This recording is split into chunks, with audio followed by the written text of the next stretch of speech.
ഇപ്പോൾ ഈ അപകടം അവിടെ ഈ സ്ഥലത്തു നിന്ന് സമീപത്തുള്ള മേഖലകളിൽ നിന്നൊക്കെ ഇപ്പോൾ ആളുകളെ ദുരിതാശ്വാസ ക്യാമ്പുകളിലേക്കാണോ മാറ്റിയിട്ടുള്ളത്?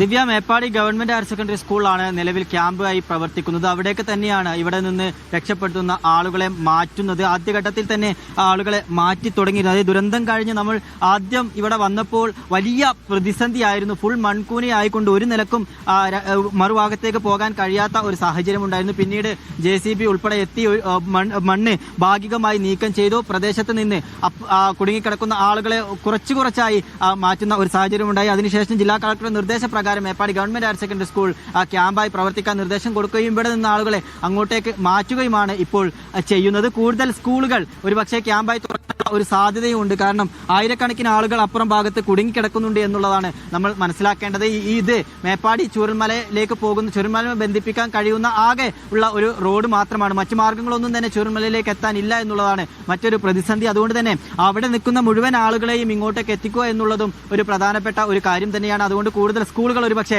ഈ ദുരിതാശ്വാസ ക്യാമ്പുമായി പ്രവർത്തിക്കേണ്ടി വരും. മുണ്ടക്കൈ ചുരൽമല ദുരന്തമുണ്ടായ സമയത്തും നമ്മൾ അത് കണ്ടതാണ്.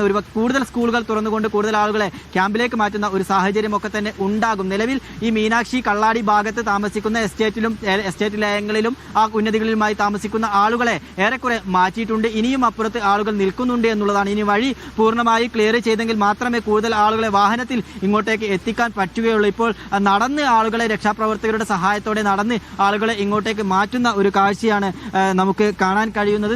കൂടുതൽ ഊർജിതമായിക്കൊണ്ട് തന്നെ രക്ഷാപ്രവർത്തനം പുരോഗമിക്കുന്നു എന്നുള്ളതാണ്. ഇനി കൂടുതൽ ഇരുട്ടിക്കഴിഞ്ഞാൽ രക്ഷാപ്രവർത്തനം കൂടുതൽ ദുഷ്കരമാകും എന്നുള്ള കാര്യത്തിൽ ഒരു സംശയമില്ല. അതുകൊണ്ട് തന്നെ എത്രയും വേഗം ഇവിടെ നിന്ന് മണ്ണ് നീക്കം ചെയ്ത് റോഡ് റെഡിയാക്കുക എന്നുള്ളത് തന്നെയാണ് രക്ഷാപ്രവർത്തകരെ സംബന്ധിച്ചിടത്തോളം അവരുടെ മുമ്പിലുള്ള ദൗത്യം. 4 ഭാഗങ്ങളിലായി തിരിഞ്ഞുകൊണ്ട് 4 ടീമുകളായി തിരിഞ്ഞുകൊണ്ട് വിവിധ ഭാഗങ്ങളിൽ ഇപ്പോൾ തിരച്ചിൽ പുരോഗമിക്കുന്നുണ്ട്. മണ്ണ് ഏതൊക്കെ ഭാഗങ്ങളിൽ പോയിട്ടുണ്ടോ ആ ഭാഗങ്ങളിലൊക്കെ തന്നെ രക്ഷാപ്രവർത്തകരും NDRF-ഉം ഫയർഫോഴ്സും ഉൾപ്പെടെയുള്ള ആളുകൾ വിവിധ ഭാഗങ്ങളിൽ അതിന്റെ സംവിധാനം ഉപയോഗിച്ചുകൊണ്ട് ആളുകളെ തിരയുന്നുണ്ട്. ആളുകളെ രക്ഷപ്പെടുത്തുന്ന പ്രവർത്തനം ഒരു ഭാഗത്ത് നടക്കുന്നുണ്ട്. ദിവ്യ.